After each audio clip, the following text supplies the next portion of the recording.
The struggle in Lebanon is not about domestic politics. It is about domestic politics as part of a much larger regional picture. Is Lebanon still an Arab state in the core of the Sunni Arab world? Or is Lebanon being sucked into the Iranian Shiite sphere of influence? We, like the Saudis, the Egyptians and the Jordanians, want to keep Lebanon part of the Arab world. Israel now is a strange partner of the Sunni Arabs against the Shiites and the Iranians. But this alliance that we have with Egypt, Saudi Arabia, and Jordan against Iran and Shiite influence is an alliance that I call an alliance of anxiety.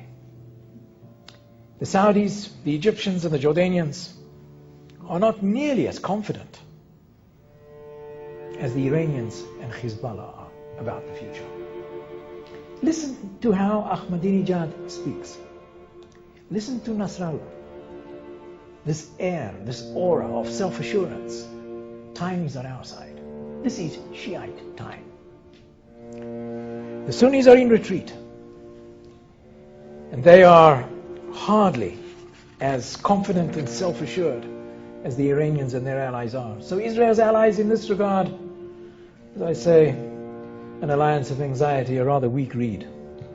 They can rely on Israel to stand up to Iran, I think a lot more than Israel can rely on them to do the same. סגן שר החוץ, דני آילון, לחץ את ידו של הנסיך הסעודי טורקי אל-פייסל במהלך כנס ביטחון שהתקיים במינכן שבגרמניה. آילון התנגד לפיצול הפאנל נוכח הטענה כי הנסיך הסעודי סירב לשבת עמו בפאנל, וכך נולדה לחיצת היד הדרמטית. Well, since Mr. Turkey Al-Faisal called into question my integrity, then I would offer something which is very simple.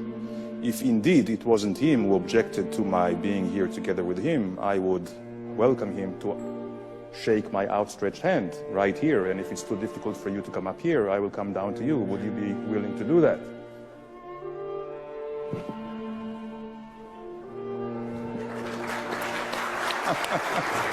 Very good.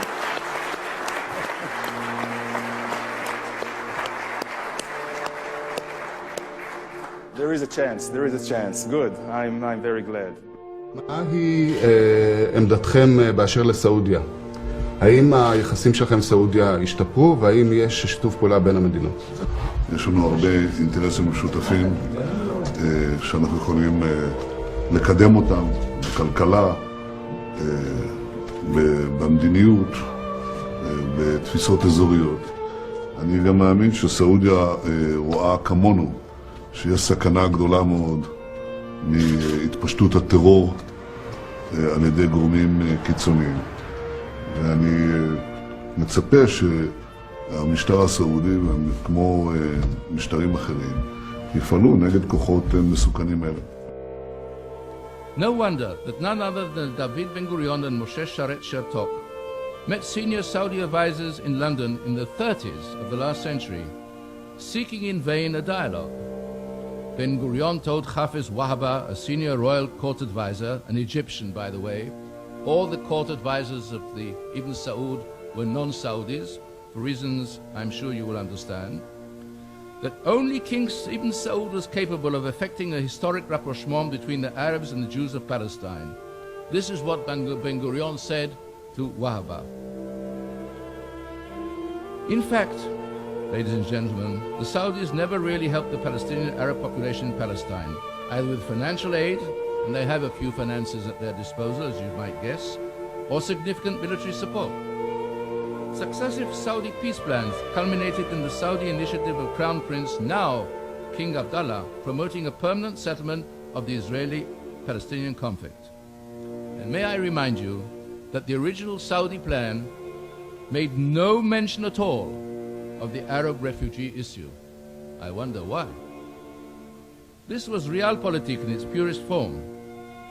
Less than a month ago, Prince Salman, the Crown Prince of Saudi Arabia, stated publicly that the policy of the realm in the Middle East could be summed up in two words: security and stability. Security within, and stability without. Ladies and gentlemen, does this not mirror exactly what Prime Minister Netnyahu is seeking? Kahanov reveals in his book that during the Second World War, two Saudi princes, both kings of King Ibn Saud, the founder of the dynasty, were treated in Hadassah Hospital on Mount Scopus. One, Prince Mansour, later became the first Minister of Defense of the kingdom. The second wrote a glowing letter of thanks to the hospital on Royal House official news notepaper, praising the treatment he received from the doctors and nurses at the time.